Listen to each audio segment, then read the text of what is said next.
The stars looked different from the observation deck of the USS Liberty. Captain Jake Morrison stood with his hands behind his back, watching the alien ships approach. 3 massive vessels moved slowly through space, their hulls gleaming silver against the black void. These were Zephyrian ships, and today would mark the first time humans and Zephyrians had met face-to-face for peace talks. Jake had been in space for 15 years, but this moment still made his heart race. The weight of history pressed down on his shoulders. Everything had to go perfectly today. One wrong move could mean war between 2 entire civilizations. "Captain, the Zephyrian flagship is requesting permission to dock," said Lisa Murphy from her position at the communications console. Her voice was steady, but Jake could hear the tension underneath. Everyone on the ship felt it. "Permission granted," Jake replied. "Tell them we're honored to welcome them aboard." Ambassador Linda Carter walked onto the bridge, her dark blue, diplomatic uniform pressed and perfect. She had spent months preparing for this day, learning everything possible about Zephyrian culture. Linda was known throughout the diplomatic corps for her ability to make peace where others found only conflict. "Are we ready for this, Captain?" Linda asked, checking her tablet one more time. "As ready as we can be," Jake answered. "Dr. Collins has prepared the medical bay in case anyone has allergic reactions to alien contact. Security Chief Johnson has his people stationed throughout the ship, but they're keeping their distance. We want our guests to feel welcome, not threatened." Paul Henderson, the lead negotiator, joined them on the bridge. He carried a briefcase full of documents and proposals that had taken teams of lawyers and diplomats months to prepare. Next to him walked Karen Brooks, their cultural specialist who had studied every available piece of information about Zephyrian society. "The dining hall is prepared," Karen reported. "We've set up the meeting space according to their specifications. Circular seating, no sharp angles, and we've dimmed the lights to match their homeworld's conditions." Through the viewport, they could see the alien docking tube extending toward their ship. The connection process took several minutes, with both ships adjusting their positions carefully. Jake watched every movement, ready to give orders if anything went wrong. Dr. Amy Collins arrived on the bridge carrying her medical scanner. She was a small woman with sharp eyes who never missed a detail. "I've run preliminary scans on the docking area," she reported. "No dangerous radiation or biological hazards detected. Their atmosphere mix is close enough to ours that we shouldn't need breathing equipment." The first Zephyrian to board the USS Liberty was tall and thin, with pale blue skin and large dark eyes. Ambassador Keth Thera moved with fluid grace, each step seeming to flow into the next. Behind him came 2 other Zephyrians carrying what appeared to be ceremonial containers. "Welcome aboard the USS Liberty," Linda said, stepping forward with a formal bow that Karen had taught her. "We are honored by your presence," Kethethera responded in accented but clear English. "The honor belongs to us, Ambassador Carter. We come in peace, seeking understanding between our peoples." Jake noticed that the Zephyrian's voice had a musical quality, with each word flowing into the next like a song. The alien's large eyes seemed to take in everything at once, studying the human faces around him. "If you would follow us," Linda said, "we have prepared a reception in your honor." The group moved through the ship's corridors toward the main dining hall. Along the way, they passed crew members who stopped their work to watch the historic moment. Tony Garcia, one of the engineers, gave a respectful nod as they passed. Ben Tucker, another engineer, actually smiled and waved, which made Karen wince slightly. The dining hall had been transformed for the occasion. Round tables replaced the usual rectangular ones, and soft lighting created a warm atmosphere. The walls displayed images of Earth's most beautiful landscapes, while screens showed similar scenes from the Zephyrian homeworld. "This is magnificent," Kethethera said, his large eyes reflecting the soft lights. "You have created a space that honors both our worlds." As everyone took their seats, the 2 Zephyrian assistants began unpacking their ceremonial containers. Inside were bottles of what appeared to be wine, along with ornate cups that seemed to be made from some kind of crystal. "Before we begin our discussions," Kethethera announced, "we must observe an ancient tradition of our people. When 2 civilizations meet for the first time, they must share drink together. This wine has been blessed by our highest priests and aged in the sacred caves of our home world. Dr. Collins raised her medical scanner discreetly, running a quick analysis of the wine. The readings showed complex chemical compounds, but nothing that immediately appeared dangerous. She nodded slightly to Captain Morrison, indicating that the wine seemed safe. "We are honored to participate in your tradition," Linda replied, "and we have brought some of our own traditional drinks to share as well." At this, Tony Garcia stepped forward carrying a bottle of Earth whiskey that he had somehow acquired for the occasion. Ben Tucker followed with vodka, while other crew members brought wine and beer from Earth's finest producers. Keth Thara filled the crystal cups with the Zephyrian wine, a deep purple liquid that seemed to shimmer in the light. The smell was sweet and complex with hints of fruit and spices that no human had ever experienced before. "To peace between our peoples," Keth Thara said, raising his cup. "To peace and understanding," Linda replied, raising her own cup. Everyone in the room raised their drinks together. The moment felt perfect, historic, and full of hope for the future. What none of the humans realized was that they had just toasted with what the Zephyrians believed would be their final drink. 30 minutes had passed since the toast, and Kethethara was beginning to feel confused. The humans should have been showing signs of distress by now. The poison in the wine was designed to work quickly, shutting down the nervous system within the first hour. Instead, the humans seemed more relaxed and friendly than before. Ambassador Linda Carter was laughing at something Paul Henderson had said about trade agreements. Her cheeks had a slight pink color, but she showed no signs of the paralysis that should have set in. Dr. Amy Collins was explaining human medical practices to one of the Zephyrian assistants, speaking clearly and showing no difficulty with coordination. Captain Jake Morrison noticed that their guests seemed nervous. The Zephyrians kept glancing at each other with what looked like worry in their large dark eyes. He assumed they were simply overwhelmed by the historic nature of the meeting. "Is everything all right, Ambassador Keth Thara?" Linda asked, noticing the alien's concerned expression. "You seem troubled." No trouble at all," Keth Thara replied, quickly, though his musical voice had a strained quality. "I was simply observing your interesting human customs." Ben Tucker had pulled out a deck of cards and was trying to teach the Zephyrians a simple game called poker. The aliens watched with fascination as he dealt the cards, but their attention seemed divided. They kept looking at the humans as if waiting for something to happen. "The trick to poker," Ben explained with a grin, "is knowing when to fold and when to bet everything you have." He took a sip of his whiskey and dealt another. "And, of course, it helps if you can handle your liquor. Makes the other players think you're more confident than you really are." Lisa Murphy had opened a bottle of Earth wine and was pouring glasses for anyone who wanted some. The rich red liquid looked almost black compared to the shimmering purple of the Zephyrian drink. Several crew members had mixed the two wines together, creating an interesting purple-red blend. "This is fascinating," Karen Brooks said to Keth Thara. "On Earth, sharing drinks has been a sign of friendship for thousands of years. Almost every human culture has some tradition involving alcohol and hospitality." The Zephyrian ambassador's hands trembled slightly as he held his cup. "Thousands of years, you say?" "Oh yes," Karen continued, warming to her favorite subject. "Humans have been making alcoholic beverages since before we had written language. Archaeological evidence shows that some of our earliest civilizations were built around grain farming, partly so they could make beer and wine." Tony Garcia overheard this conversation and joined in with enthusiasm. "My grandfather used to make his own whiskey during something called Prohibition. That was when our government tried to ban alcohol completely." He laughed and shook his head. "It didn't work very well. People just got more creative about making and hiding their drinks." Kethethera's large eyes grew even wider. "Your government tried to ban these substances, but people continued to consume them anyway." "That's right," Tony said, pouring himself another drink. "Humans have a saying, you can't keep a good man from his bottle, or woman, for that matter."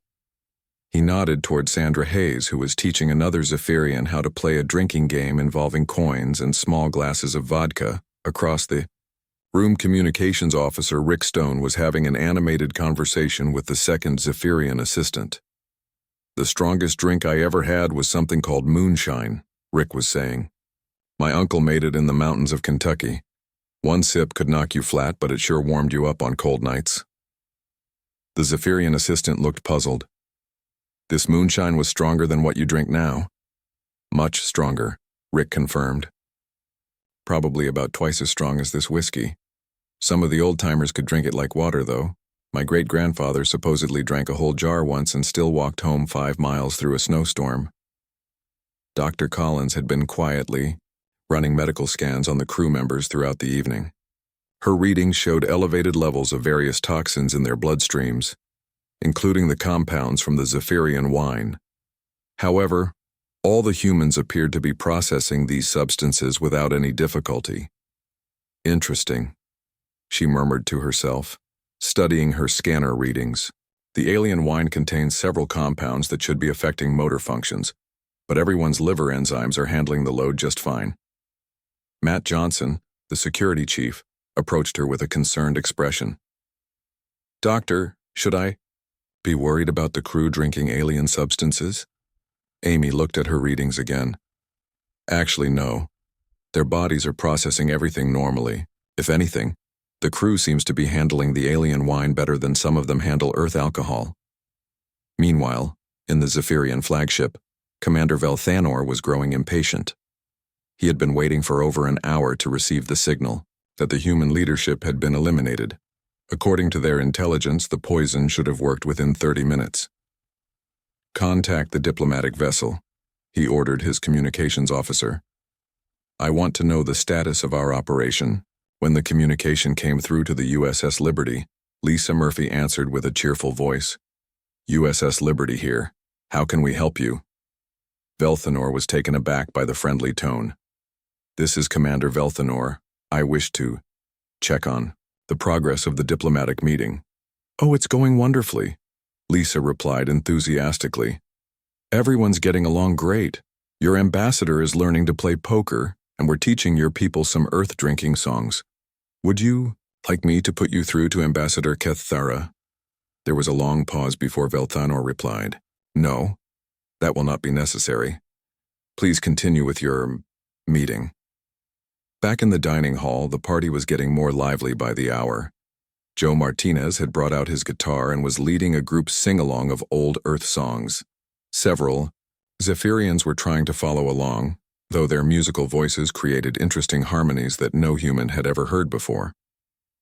Kate Bell was demonstrating arm wrestling to a fascinated Zephyrian, easily winning match after match. "It's all about leverage," she explained, not even breathing hard, "and having strong bones. Humans are built pretty solid." As the evening continued, the Zephyrians became increasingly agitated. Their poison had completely failed, and worse, they were beginning to feel the effects of the Earth alcohol themselves. Their species had never encountered anything like human liquor, and their bodies had no defenses against it. Keththara realized with growing horror that not only had their assassination attempt failed, but they might have seriously underestimated the species they had planned to conquer. 2 hours had passed since the first toast, and the atmosphere in the dining hall had changed completely. The humans were laughing louder, telling stories, and treating their Zephyrian guests like old friends. The aliens, however, looked increasingly sick and worried. Matt Johnson was in the middle of telling a story about his grandfather's moonshine operation during Prohibition. The old man had a still hidden in a cave up in the mountains, he said, gesturing with his glass of whiskey. Federal agents searched for years but never found it. Grandpa used to say that good liquor and good hiding spots were the foundation of American freedom. The Zephyrians listened with what looked like growing horror. Keththara's pale blue skin had taken on a greenish tint, and his hands shook as he held his cup of earth wine. The other Zephyrians seemed to be having trouble sitting upright. "You mean your people have been consuming these toxic substances for centuries?" asked one of the Zephyrian assistants, his musical voice now slurred and unsteady. "Toxic?" Helen Price laughed from across the table. "We don't think of alcohol as toxic. It's just part of human culture. Every civilization on Earth developed some form of alcoholic drink independently. wine, beer, rice wine, fermented milk, cactus liquor, potato vodka. If it can ferment, humans have probably tried to drink it. Dr. Amy Collins had been studying her medical scanner readings with growing fascination. She finally understood what she was seeing, and the implications were staggering. She quietly approached Captain Morrison and whispered in his ear. "Captain, I need to tell you something important about that Zephyrian wine," she said quietly. "It's not just ceremonial. It contains compounds specifically designed to shut down neural functions. In simple terms, it's poison." Jake's expression didn't change, but his hand moved slightly closer to his communication device. "Are you certain, Doctor?" "Completely certain," Amy replied. "The chemical signature is unmistakable. It's designed to cause paralysis and death in most oxygen-breathing species. The fact that our people are completely unaffected is remarkable." Meanwhile, Ben Tucker was teaching the Zephyrians how to play a drinking game called quarters. Every time someone missed bouncing the coin into the glass, they had to take a drink. The aliens were missing constantly, partly because their coordination was failing and partly because they had never seen anything like the game before. "The secret," Ben explained, "is to not think too hard about it. Just relax and let it happen." He bounced the quarter perfectly into the glass on his first try. Of course, it helps if you've had plenty of practice drinking. Most humans start when they're pretty young. Sandra Hayes overheard this and joined the conversation. "My dad taught me to drink beer when I was 16, she said casually. "Said it was better to learn at home than to go crazy in college." "Smart. Man, my dad." The Zephyrians exchanged worried glances. Their species didn't introduce any mind-altering substances to their young, and the idea of deliberately teaching children to consume toxins seemed insane to them. Rick Stone had connected his music player to the ship's speakers and was playing old Earth drinking songs. "This one's called Whiskey River," he announced. "It's about a man who drinks to forget his troubles, very popular where I come from." As the music played, several crew members began singing along. Their voices were rough but enthusiastic, and the song seemed to give them energy rather than making them tired. The Zephyrians watched in amazement as the humans became more active and social the more they drank. "I don't understand," Kethathera said weakly to Ambassador Carter. "How are your people not affected by the wine? It should have.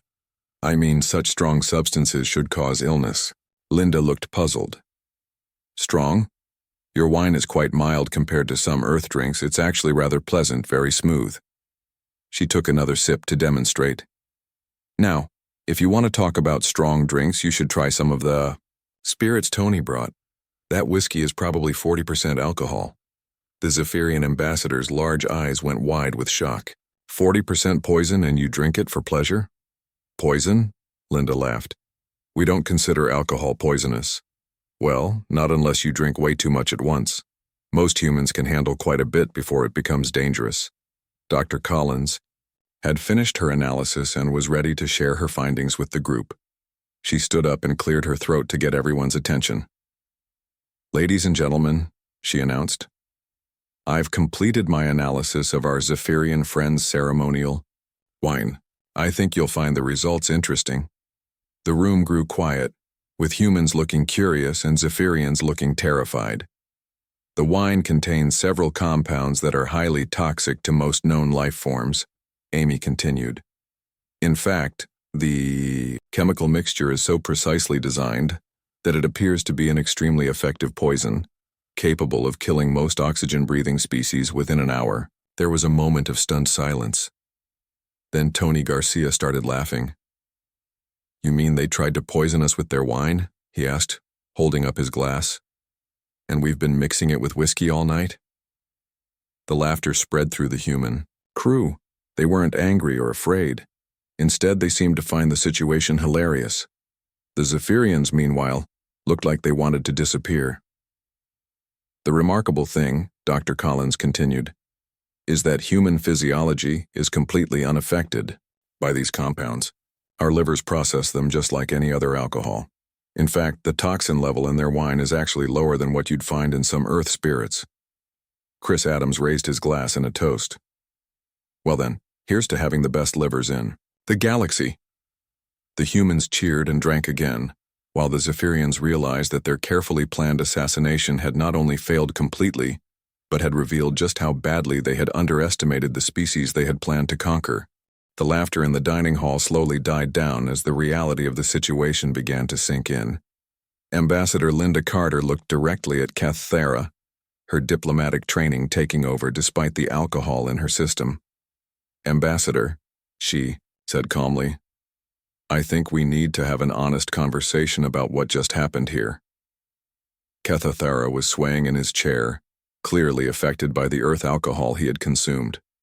His pale blue skin now had a sickly green tint, and his large, dark eyes could barely focus. The other Zephyrians looked even worse, slumped over their chairs and breathing heavily. We... Kathera began, then stopped. The human alcohol was affecting his judgment, making it hard to think clearly about what he should and shouldn't say. Captain Jake Morrison stepped forward, his expression serious but controlled. "Dr. Collins, are you absolutely certain about your analysis?" "Completely certain, Captain," Amy replied. "The compounds in their wine are designed to shut down nervous systems. This wasn't an accident or a cultural misunderstanding. This was a deliberate attempt to poison everyone in this room." Paul Henderson, the lead negotiator, set down his drink and pulled out his communication device. "I need to contact Earth Command immediately. If they tried to poison us here, they might be trying the same thing at other diplomatic meetings." "Wait," Kathera said weakly, raising one trembling hand. "Please, let me explain." The room fell silent. All the humans turned to look at the Zephyrian ambassador, waiting to hear what he had to say. "The wine," Kathera began, then paused to take a shaky breath. "It was supposed to. We thought your species would be eliminated within the first hour." "Eliminated?" Linda repeated, her voice dangerously quiet. "It was not my idea," Kathera continued, the earth alcohol making him more honest than he intended to be. "The military council, they said humans were weak, that you would fall easily to our traditional methods." Security Chief Matt Johnson moved closer to the Zephyrians, but Captain Morrison held up a hand to stop him. They needed to hear everything the alien had to say. "Traditional methods?" Karen Brooks asked. "You mean you've done this before?" "Many times," one of the Zephyrian assistants mumbled, barely able to stay conscious. 47 species. All fell to the ceremonial wine. Quick and clean, the humans exchanged shocked glances. They had stumbled onto evidence of genocide on a massive scale. 47 species, Linda repeated slowly. "You've murdered the leadership of 47 different civilizations using poisoned wine." Kathera nodded miserably. "It was always the same. Invite them to peace talks, share the ceremonial wine, wait for them to die. Then the fleet moves in to claim their worlds. Simple, efficient." Dan Clark, one of the security officers, stepped forward. "And you thought humans would be just as easy?" "Easier," the second Zephyrian assistant whispered. "Intelligence report said humans were weak, short-lived, not very intelligent. The council thought your species would be the simplest conquest yet." Ben Tucker let out a bitter laugh. "Well, that didn't work out very well for you, did it, Doctor?" Collins was recording everything on her medical scanner, making sure they had evidence of the confession. "What exactly did your intelligence report say about humans?" she asked. Kathera struggled to focus his eyes on her. "They said humans lived short lives, maybe 80 years, that you were fragile, easily injured, that your technology was primitive." He paused, looking confused. "They said nothing about your resistance to toxins." "Because they never bothered to study our culture," Helen Price said angrily. "If they had done any real research, they would have learned about human drinking. Traditions." "Your people have been planning to invade Earth," Captain Morrison said. "It wasn't a question. The fleet is already positioned," Kathera admitted, too drunk and sick to lie effectively. 3 battle groups, waiting at the edge of your solar system. They were supposed to move in after the diplomatic meetings ended. Lisa Murphy quickly activated her communication console. Captain, I'm picking up massive energy signatures at the edge of the solar system. Multiple large vessels, just like he said. Paul Henderson was already sending urgent messages to Earth Command. They need to know about this immediately. If there are Zephyrian fleets positioned for invasion, how many ships? Jake asked Keth Thara directly. 50 capital ships, maybe more, the alien replied weakly. Enough to destroy your orbital defenses and bombardment your major cities. The humans in the room felt a chill that had nothing to do with the ship's temperature. They were looking at representatives of a species that had committed genocide 47 times and had been planning to make humanity number 48. There's something else you need to know, Michelle Fox said from her position near the communications console. I've been monitoring their ship's transmissions. Their military commander has been trying to contact them every 30 minutes asking for status updates. What have you been telling him? Linda asked Keth Thara. Nothing, the Zephyrian ambassador replied. We were supposed to signal when the humans were dead, since that never happened. He's probably getting suspicious, Rick Stone observed. Wondering why the mission is taking so long. Dr. Collins looked at her medical readings of the Zephyrians. They're in no condition to contact anyone right now. Human alcohol affects their species much more severely than it affects us. They'll be unconscious soon. Good, Captain Morrison said grimly. That gives us time to figure out how to handle this situation. Ambassador Carter stood up, her diplomatic demeanor replaced by something much harder. Gentlemen, ladies, it appears we have a war fleet positioned to attack Earth, and we have the evidence to prove their hostile intentions. She looked around the room at her fellow humans, then at the barely conscious Zephyrians. I think it's time we renegotiated the terms of this diplomatic meeting. Ambassador Linda Carter stood at the head of the table, looking down at the three Zephyrians who were barely able to keep their eyes open. The Earth alcohol had hit them harder than anyone expected, and they were in no condition to negotiate anything. But that was exactly what Linda was counting on. Captain Morrison, she said calmly, please contact Admiral Frank Turner at Earth Command. Tell him we have a situation that requires immediate fleet mobilization. Jake nodded and activated his secure communication channel. Within minutes, he was speaking directly to Earth's highest military commander, explaining the failed assassination attempt and the invasion fleet waiting at the edge of the solar system. Understood, Captain. Admiral Turner's voice came through, clearly. We're scrambling every available ship. How much time do we have? Unknown, sir, Jake replied. Their commander is expecting a status report, but our guests are in no condition to provide one. Paul Henderson had been working frantically on his tablet, pulling up treaty documents and legal frameworks. Linda, he said, if we can get them to agree to new terms while they're impaired, the agreements might not hold up under galactic law.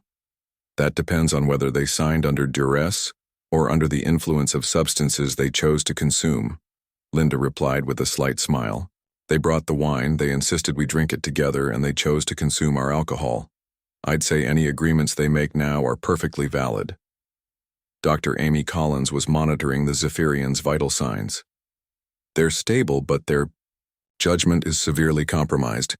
In human terms, they're extremely drunk. They'll agree to almost anything right now. Keth Thara tried to lift his head to speak. What do you want from us? That's simple, Linda said, pulling up a chair, directly across from the alien ambassador. First, you're going to contact your fleet and call off the invasion. Second, you're going to provide us with the locations of all your military installations. Third, you're going to give us detailed information about the 47 species you've exterminated. I cannot. The military council would never. Keth Thara began weakly. The military council isn't here, Linda interrupted. You are, and you have the authority to make emergency decisions to prevent a war that your people cannot win. Ben Tucker had been listening to the conversation while dealing cards for another poker game. Can't win? He asked. They've got 50 capital, ships positioned to attack us. And we've got something they don't, Linda replied. We've got the element of surprise, evidence of their war crimes, and most importantly, we've got them. She gestured to the three incapacitated Zephyrians. Lisa Murphy looked up from her communication console. Ambassador, I'm getting urgent transmissions from the Zephyrian fleet. Commander Velthanor is demanding an immediate status report. Perfect timing, Linda said. She turned back to Keththera. Here's what's going to happen, Ambassador. You're going to contact your commander and tell him that the negotiations are going extremely well. You're going to say that humans are eager to discuss terms of surrender and that you need more time to finalize the details. Surrender? Keththera looked confused. But you have not surrendered. No, we haven't, Linda agreed. But your commander doesn't know that. Buy us time, and we might be able to end this without anyone getting killed. Meanwhile, Captain Morrison was coordinating with Earth's defense forces.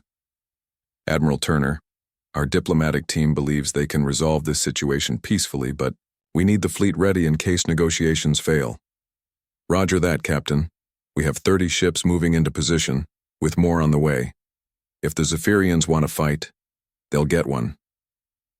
Tony Garcia had been quietly observing the aliens throughout the conversation. You know what I find interesting? He said to Karen Brooks. They've conquered 47 species, but they never learned anything about the cultures they destroyed. If they had studied human history, they would have known this wouldn't work. That's their weakness, Karen replied. They assume every species is the same. They never adapt their methods or learn from their targets. Dr. Collins finished her medical analysis and approached Ambassador Carter. Linda, I've been studying their physiology. Zephyrians process alcohol completely differently than humans. What makes us social and talkative makes them confused and compliant. It's like they have no natural resistance to intoxication. Which explains why they never developed drinking cultures like humans did. Helen Price added. They probably avoided alcohol because it affected them so severely. Rick Stone had been monitoring alien communications and picked up something interesting. Ambassador, I'm detecting transmissions between the Zephyrian ships. It sounds like some of their commanders are getting nervous about the delay. Good, Linda said. Nervous commanders make mistakes. She turned back to Keththera, who was struggling to stay awake. Ambassador, it's time to make that call to your fleet.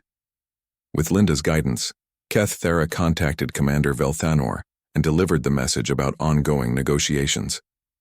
His slurred speech and obvious impairment made it sound like he was exhausted from difficult talks rather than drunk on human alcohol. After the transmission ended, Linda laid out her final terms. Here's the new arrangement, Ambassador. The Zephyrian Empire will withdraw all military forces from human space immediately. You will provide full compensation to the families of the 47 species you've exterminated. You will share your advanced technology with the galactic community as reparations for your war crimes, and you will submit to monitoring by a joint council of surviving species. And if we refuse?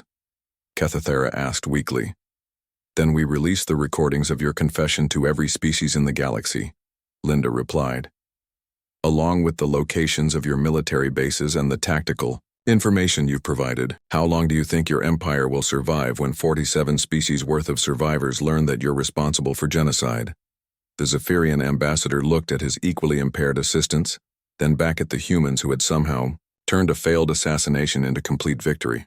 We accept your terms, he whispered. As the USS Liberty received confirmation that the Zephyrian fleet was withdrawing, the human crew shared one final toast. They had prevented a war, exposed a genocidal empire, and secured justice for dozens of extinct species, all because they had better tolerance for alcohol than their would-be assassins. The galaxy would never underestimate humanity's capacity for survival again.